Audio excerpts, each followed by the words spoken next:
Germany के सूबा हेसन के एक छोटे शहर में महाजरीन के लिए एक ऐसी तकरीब का अहतमाम किया गया जिसका मकसद महाजरीन को जर्मनी में फायर फाइटर्स की ज़िंदगी और काम के तरीके से आगाह करना था।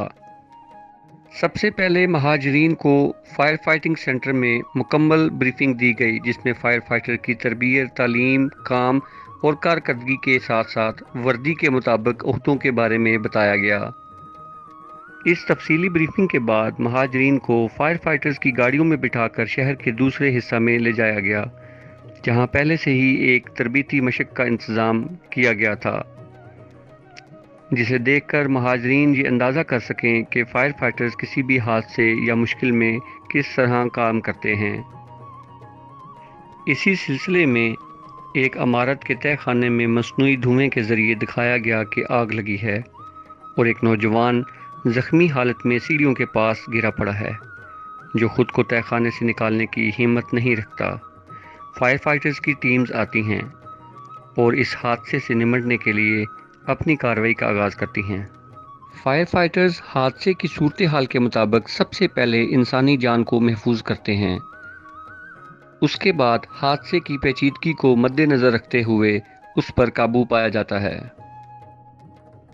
इस तरबीती मशक के आखिर पर इंतज़ामिया की जानिब से तकरीब में रज़ाकाराना तौर पर खिदमात सर अंजाम देने वालों का शुक्रिया अदा किया गया। फायर फाइटर्स की टीम के सरबराह से ये पूछा गया कि क्या जर्मनी में फायर फाइटर बनने के लिए कोई ख़ास डिप्लोमा दरकार है। उनका कहना था कि बुनियादी फायर फाइटर बनने के लिए कोई भी डिप्लोमा दरकार नहीं, लेकिन सेहतमंद होना और जर्मन ज़ुबान आना ज़रूरी है, या कम अज़ कम इस शोबा में इस्तेमाल होने वाली अशिया के नाम जर्मन ज़ुबान में आने चाहिए।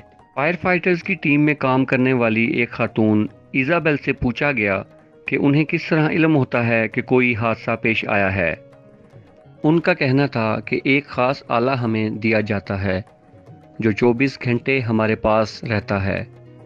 जब भी कोई हादसा पेश आता है तो हमें उसके ज़रिए इत्तला दी जाती है, लेकिन हादसे की कोई भी नौइयत हो और हम कहीं भी हों, हमें 10 मिनट के वक़्त में जाए हादसा पर पहुंचना होता है। आखिर पर उनसे ये पूछा गया कि रज़ाकाराना तौर पर काम करके उन्हें कैसा महसूस होता है, जिसके जवाब में उनका कहना था कि लोगों की मदद करना अल्फाज में बयान नहीं किया जा सकता। कभी कभी ऐसी हालत होती है कि थकावट से जिस्म दर्द कर रहा होता है, लेकिन दिल को इस बात का सुकून होता है कि हम कोई अच्छा काम करके आए हैं, और इस एहसास को कोई दूसरा महसूस नहीं कर सकता। फायर फाइटर्स की टीम के सरबराह ने इजाज़ी तौर पर अपनी वर्दी पेश करते हुए डेली यूरोप की टीम का शुक्रिया भी अदा किया।